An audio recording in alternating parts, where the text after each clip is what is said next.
you so much. I appreciate the opportunity to share some information with you all regarding DEI as it relates to businesses, both large and small. Some of the objectives that we're going to cover is first we're going to kind of revisit and understand DEI fundamentals. Then we'll talk about assessing your current state of your organization related to DEI, as well as building an inclusive culture. We'll talk about employee engagement and education. What does that look like? Leadership roles in DEI, and how do we mitigate bias in decision-making as business owners, and measuring and monitoring progress within our organizations related to DEI. Let me first introduce who I am. I think I have a delay in my thing. Okay. So here's some of my information. I am a business owner, a leadership engineer. I've worked in and am certified in diversity and emotional intelligence. I've been a consultant, and I am a academic leader. I have chaired many affinity, or some people know them as ERG groups, over several organizations. I have several certifications in leadership and behavior analysis, published author, and I've created some games centered around diversity, emotional intelligence, as well as leadership and self-empowerment. And so I bring this experience to share with you all, and also to learn from our Q&A session. That'll be great as well. So let's talk about understanding what DEI. So these are the fundamentals of DEI: diversity, equity, and inclusion. What do they all stand for? And we'll delve a little bit deeper into some of these as we go through the conversation. So diversity is really bringing a group of people with different backgrounds, skill sets, experiences to the table within our organizations, and also making sure that they are mirroring our customer base. Our equity, sometimes you see the E in DEI, and some people say that's equity versus or equality. So this is the best way to demonstrate what equity is. So by thumbs up, how many people like t-shirts? Like to wear t-shirts? Yep. So I like to wear t-shirts as well. So if I gave everyone a small t-shirt, would that work for you? But everyone got it, right? So I was equal. I equally gave everyone a t-shirt. This is where equity comes in. We recognize that people have different needs to have the same experiences or opportunities as others. So if you said, hey, I'm a size large, or I'm a 2X, I like t-shirts, but I also like them to fit and to be in my size. So that's the equity. We're giving people what they need based on their needs, not just a generic, we're going to give everyone the same thing. So it's not cookie cutter. And then inclusion. Inclusion is making sure that we're not only having a great group of people with different experiences and that we're being equitable, but when we are having conversation, they are included in the conversations. They feel comfortable. They have a safe space to share their thoughts and ideas as well. So that's what the inclusivity means. So let's look a little bit deeper to the fundamentals of DEI. So it's dimensions, and it all plays into our identity one way or the other. So primarily, most people, when we say DEI, and unfortunately, the hair on many people's necks raise when you start talking DEI, because people associate it with the primary, which is age, race, gender, sexual orientation, our physical or mental abilities, and gender identity. But it's so much deeper than that. It's layers to this thing. Our secondary one is our educational backgrounds and our appearance, our work style, our languages, our accents, things like that. Those play a role. And organizationally, our work experience. What levels have we had in our work experiences? What industries do we come from? Those are all things that play a role. And then culturally, we're looking at what have we, like sometimes our body language is misinterpreted by one culture versus another sometimes, right? And traditions, things that we've done over the years. This is cultural. So all of these things play a part that ties into our identity here. And when we look at it as an organization, this is our customer base. This is our client base. They have all these variables.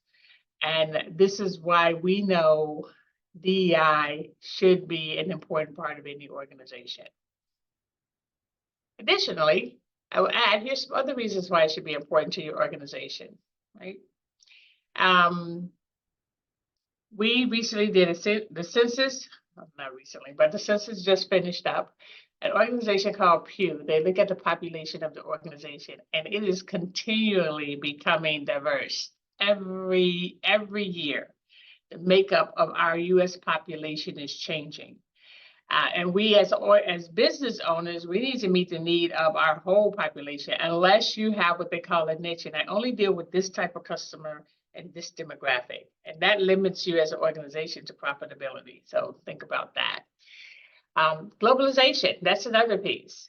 From our production to our service, many organizations are overseas. We're bringing in people from different cultures. I've had great experiences by going overseas, starting up call centers, working with different people, and also making sure that organizations, stateside organizations, understood the value that they were bringing to the company.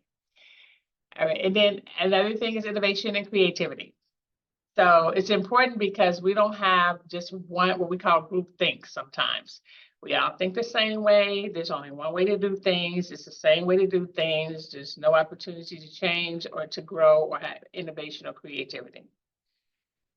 Increase in performance. Statistics show us that when the people have a diverse environment, they're in performance. Number one, their morale as well is higher, but their performance increase because they feel like it's a safe, comfortable place where they can be their authentic selves. And it also becomes part of your organizational brand of reputation. So no matter how large or small you are, your brand, DEI is part of your brand. Whatever your stance is in this space, it becomes part of your brand. How do you treat people who are different? How do you welcome different people into your organization? And how can they tell this? They can tell this if they look at your website, if they look at your customer base, if they look at your employee base.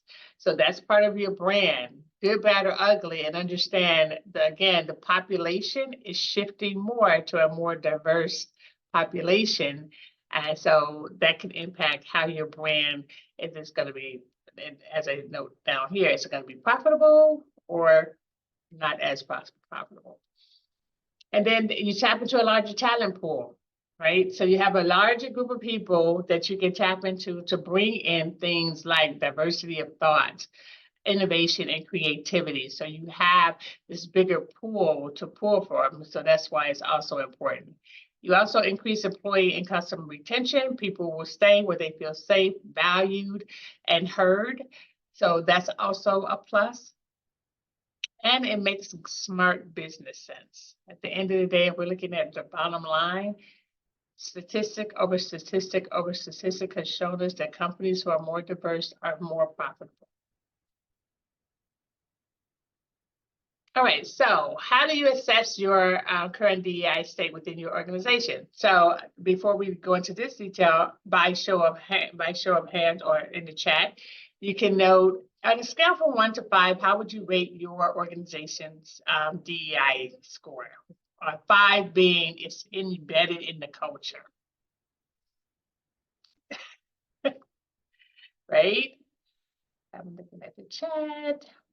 Oh, I can't do that right now. Okay, so most people will rate it as a 5, and we'll delve into a little bit of that later, right? But here's some other ways that you can assess it. Conduct a demographic analysis. What does your demographics look like? Do they look like your customer or your client base, right? Review your policies and procedures. Are your policies actually in place that are welcoming, that are inclusive, that are equitable? Conduct focus groups or surveys. You could do this with both your employees as well as your customers, and ask the question. I always say, just ask them. Analyze any retention rates. Why are people leaving your organization? That's very telling. It'll show either they're excited about what's happening in the organization. It will definitely speak to the culture, and it'll give you some nuggets that you can learn and grow from. Use outside resources. Bring in other people to do the analysis or to help with training or to do observations within your organization. That's also a good thing. And ask your customers, clients, and customers again. So ask them. They will definitely let you know. And one thing, if you notice, when we talk about DEI in this space, even things simple as having, if you guys notice on this presentation, I have the captions on, to be inclusive of people who would need that so they can understand what's going on and what's being said. Often little small things like that, we don't think about it, but it's huge to the people who need it. Let me ask you a quick question, just because you said it. How do you do that? How, for people, because I wanted to ask you that, how do you turn the captions on? When you put up your presentation, it gives you the option to turn on, do you want captions? And you go yes, and then you make it permanent for any presentation that you do. It's in PowerPoint, yeah. Very good. So let's look at the numbers, because the numbers don't lie, right? So here's some demographics that talks to us about how workers feel about diversity in the workplace. There's different there's different perspectives and mixed opinions. And when we have these conversations, at no point is it to change a person's mind. There are going to be people who are steadfast against diversity. There are going to be people who are overly passionate about diversity. So it's not to say you're wrong. What it does say is, let's look at the value that it adds. And then you can make a better informed decision when we're talking to our associates and sometimes our customers. So here, it breaks down because what's important. So different races and ethnicity. Is it very important in the workplace for some people? 32% says it's extremely important. Some are somewhat, and some not at all, or it doesn't matter to them. Different ages, that's another piece that we don't think about. Generational diversity, which is huge. Doesn't matter. Look at how the numbers are falling. And gender, right? And this is as of February 2023. February 2023. This is recent, about a year ago, right? And then sexual orientation. Very telling. Also, if you look at this, and this is a little smaller, and you guys can look at it in more detail when Tiffany sends this out, but majority of workers say that their workplace has policies and procedures to ensure fair hiring practices. Make sure that's in place, right? And this is where these numbers are falling. And then we have half workers place a great value on working somewhere that is accessible to those with physical disabilities. Right. And then a majority of workers over here in this space says DEI policies and resources have had a positive impact on their workplace. Here's some additional numbers we can look at. Despite what some people may say or some narrative that are being spent, diversity is booming. It's going to continue to grow. It's here to stay. It's not going anywhere. Diversity is not new. This is historical. And I always share that there's always an event that throws it back into the limelight. But if you as an organization are building your diversity into your culture, then it's nothing that you have to be reactive to, because this is normal business. So here's some of the numbers. Globally, DEI, there's an estimated $7.5 billion spent in 2020. And they're expected for it to be $17.2 billion by 2027. And for the US, we've accounted for half of the spending of DEI, which is 3.5 billion, targeted to reach 8 billion in 2027. Right? 82% of small business owners are making DEI a priority. And this is important here because most small business owners want to be larger business owners, right? They want to grow. So if you set the foundation while you're small, it's easily translated when you grow. 54% say diversity play a critical role in their business, and they've already made it a key tenet of their organization. And let's talk about making it part of your strategic plan or one of the pillars within your organization. And that, again, going back to the other slides, shows people are attracted to organizations that do that. So you have a bigger pool of talent to pull from. 24% are actively working toward increasing diversity in their businesses. 52 respondents say DEI has been integrated across most of their organizations. Almost 64% respondents are continuing the conversation about DEI. And 15% of small businesses say they're starting to invest in DEI. They started to invest during the pandemic. So let me ask you, where do you think you are as an organization on with DEI? So we look at these different pillars, right? So statistically, most people say they are here. We're over here. Hi, it's in our culture. We're the leaders. Actually, it's over here, right? So there's a range.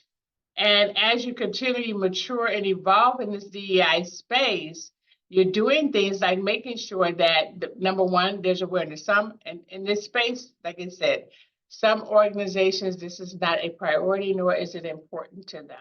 And that's just the reality of it. Some organizations, they're going to do exactly what the law tells them to do. That's about it. They're not going to put any more investment in it. They're going to do legally, if we have to do it, we do it. That's where we are in today's society. And then strategically, then you have organizations that they are, okay, we're going to make this part of one of our tenets. Sorry about that. And then we have organizations that integrated in everything that they do. And we'll look at some of those organizations a little later. And then we have some who are leading the charge in this space. Right? So if we don't have it, as small organizations, how do we build it? Here are some ways we can build it. You can model inclusion, right? By making sure not only in our speak, but our actions, that we are including people in the conversation and some of the decision-making, all of those things. We're listening. I won't go through all of these, but these are some of the highlights. We're carefully listening and making sure that people are being heard. And I think that my personal thing is underlying under all this, this is about respect. Respecting people for who they are. Whether you like it or not, respect them. And that goes a long way. Also, see diversity as an asset and an investment into your organizational growth, right? And then promote the importance of DEI. So here's some ways we can do it. We have other ways we can do it. Think outside of the box, right? Other ways we can be inclusive. Looking at our job descriptions, what do they say? Because sometimes, I work in academics, and you can limit how many people you bring into your organization just based on how it's written. Like it'll be, we need 12 years of teaching experience. Well, usually you're not going to get that. And you do want to bring in new teachers into the industry, right? So you want to look at, what does that job description look like? And if you were applying for it, would you apply? Right? Look at your hiring practices. In that space, some of that could be when you're interviewing, do blind interviews. That's a good way to do that, right? Of course, we have built-in training, but training is not it should not be a mandate. Okay, guys, it's that time of year. Let's have diversity training. People check the box. That's that check the box management or leadership, and that never fares well. Also, include mixed generations. Diversity, like you want to share all the growth that we've had, all the like we have our younger people, we have our older people, we have people in between. We can learn from each other. And again, these are some other ways within your organization that you can have it. Sometimes people need quiet rooms. Like I always say some people, like I'm ADD, so sometimes I need quiet space. And I think some organizations have like work pins where everyone is working. So consider that to help people feel like they're included. Psychological safety is huge. That's making sure that people feel that they're in a safe place where they can be their authentic selves and they can speak their truth without being criticized or without it being punitive. Right?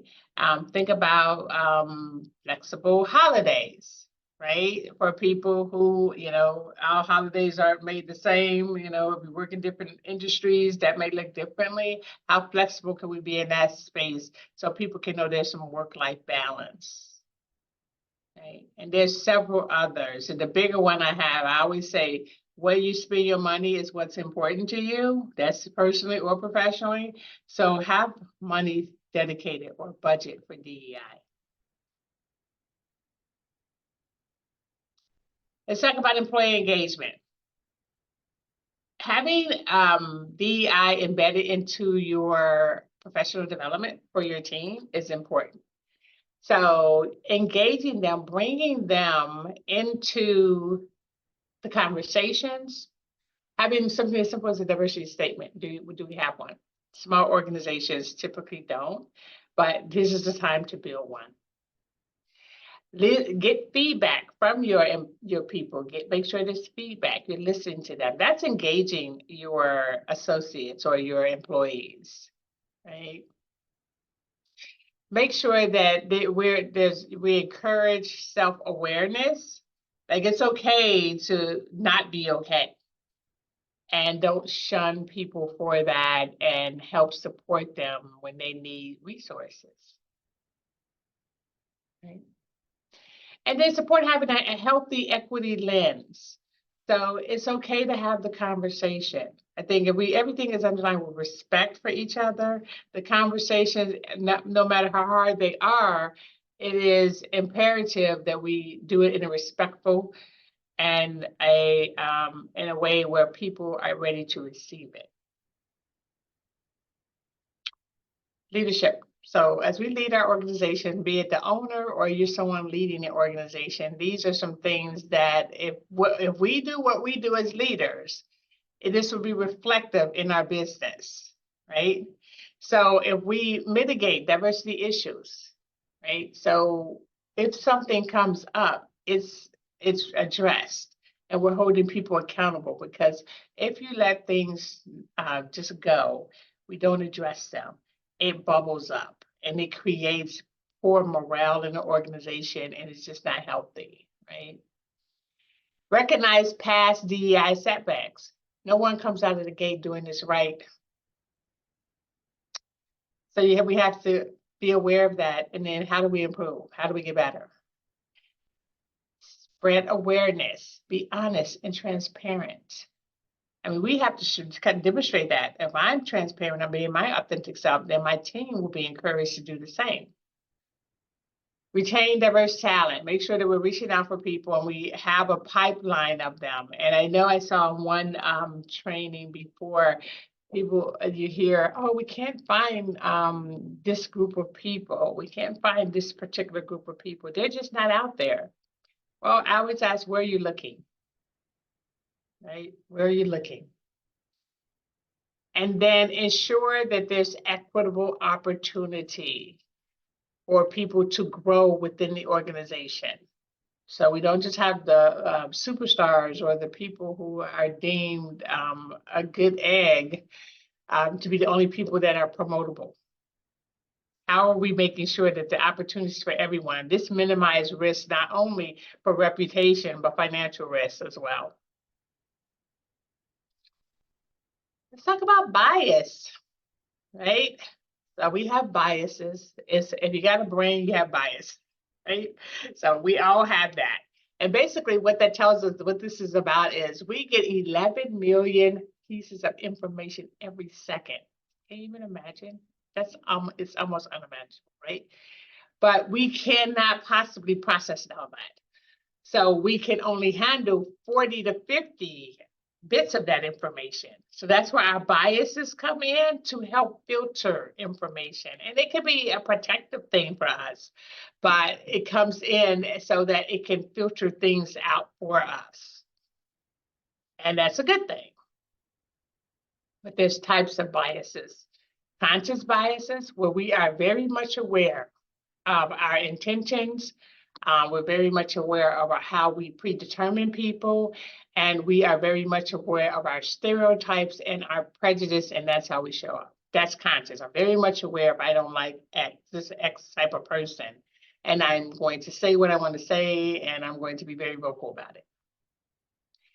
Unconscious bias is when we have these feelings or these thoughts about people and we're not aware of it, but it may show up in our actions. So that's the unconscious bias, which is where most people live until they have a training or they do the work for self-development to realize, why am I having that bias? And then they both impact how we change or if we're going to change. This is the intersection of explicit, which is the same as conscious bias, and implicit, which is the same as unconscious bias. And then the types of biases in the workplace. So you have affinity biases, we have appearance biases, how people look. We have gender biases, of course, confirmation bias, where we look for a reason to confirm how we feel about a certain group of people or a certain age of people. And we have the halo effect. And then we have the horn effect. Halo effect is when no matter you want this person so bad, you don't see any negative or anything opportunities, because in your mind you've made up that this is a great person. They're awesome all the time. And the opposite is the horn effect. No matter how good the person is doing, you're always going to see the negative. And how do we mitigate that? I like to use this because sometimes when we have biases, we have blinders on. So I always say, balance it, be intentional about it, make sure you're accurate. So when we get information about people, let's make sure that it's balanced information. Like if we look at one thing all the time, then of course that's what you're going to think. Say think of a television show that you look at all the time. That's the only one you look at. You don't look at any others, right? Or one news channel that you look at. That's the only one you look at. Balance the information so you can be well informed. Make sure that you ask, what is the purpose of the person who's giving this information? You know, everyone has a motive. What is the motive behind it? And is it credible? Right? And is this the entire story? Because we all have our narrative. We can tell the story, however, we can be the victim in the story all the time, or someone else is the victim. So is this the whole story? Do you have facts? Do you see what they're saying is happening? Ways that you can measure it. As an organization, think about conducting regular surveys, also using a KPI or what they call dashboards to monitor, review hiring practices that you have in place. Again, track your retention rates, analyze your employee feedback, and track it progressively over time. It's not a one and done. Diversity, DEI work is continual. It's like quality in an organization. Quality controls in an organization. It's everybody's job and it should be continually monitored. Now here's some organizations according to Forbes that are getting it right. They have it embedded in their culture. If you go to their website, you can see, like, you almost sense that there's diversity at all levels and throughout the dimensions. And when they have video, and not only of the associate, but of their clients. That's another good way that you can help promote your brand, to say that you are supportive of diversity, and this is what happens in your organization. And these are the bigger companies. Here are some smaller companies, and these two, Axos and Wayforce, are Virginia organizations that made the list.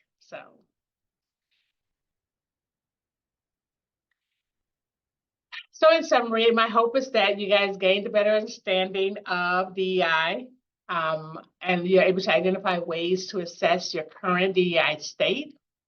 We provided you ways to build an inclusive culture within your organization, and we had the opportunity to review the importance of employee engagement and education.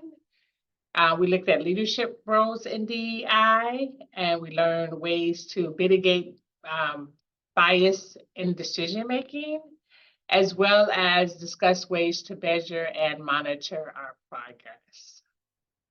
And these are some resources that, if you're interested in learning more about this space, that I'd highly encourage you to take a look at. And with that, questions? Thank you, Dr. Christine Fuselier. So what I'm going to do now is I am going to turn off our Facebook Live. So I want to thank all our Facebook friends for tuning in. And if you're not an Empower People member and you're like, oh no, I'm going to miss out on the questions, feel free to join. Just go to empowerpeople.org/join and you can join. So thank you, Facebook friends. And now we will just turn it over to our Q&A section.